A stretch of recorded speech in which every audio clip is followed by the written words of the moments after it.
আসসালামু আলাইকুম চাচা। ওয়ালাইকুম আসসালাম। আমাদের গ্রামে তো বিশাল মহামারী আসছে, দুই একজন রোগ আক্রান্ত। এখন এই গ্রামবাসী আমরা যারা আক্রান্ত হয়েছে, এই রোগের থেকে আমরা কিভাবে হেফাজতে থাকতে পারি, এর সুষ্ঠু সমাধান আপনি দেবেন।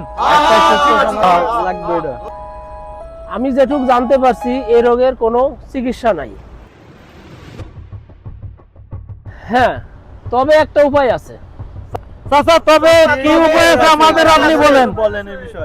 আমার জানা মতে 7 সমুদ্র 13 নদী পার হয়ে একটা জঙ্গল আছে। ওই জঙ্গলে একটা পুরা বাড়ি আছে। ওই বাড়িতে একটা ফুল গাছ আছে, বছরে একবার ফুল ফোটে।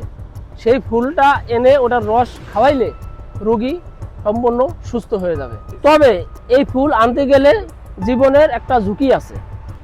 এখন এই রিস্কটা কে নেবে, যে পদে পদে বিপদ, এই ঝুঁকিটা কে নিয়ে গ্রামবাসীরে সবাইকে রক্ষা করতে পারবে?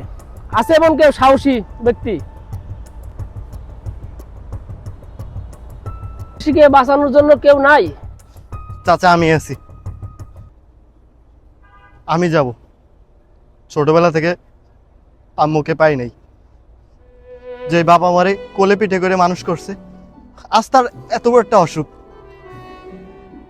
যতই কষ্ট হোক, তুমি যাবা? সবকিছু জানা সত্ত্বেও তুমি যাবা? আমি আমার বাপরে বাঁচাইতে, এই গ্রামবাসীরে বাঁচাইতে আমি যাব।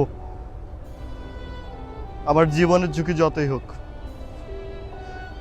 আমি কারো ক্ষতি হতে দেব না। আমি আমার গ্রামরে বাঁচাবো, আমি আমার বাপরে বাঁচাবো। এতে যদি আমার জীবনও চলে যায়, তাও আমি পরোয়া করি না।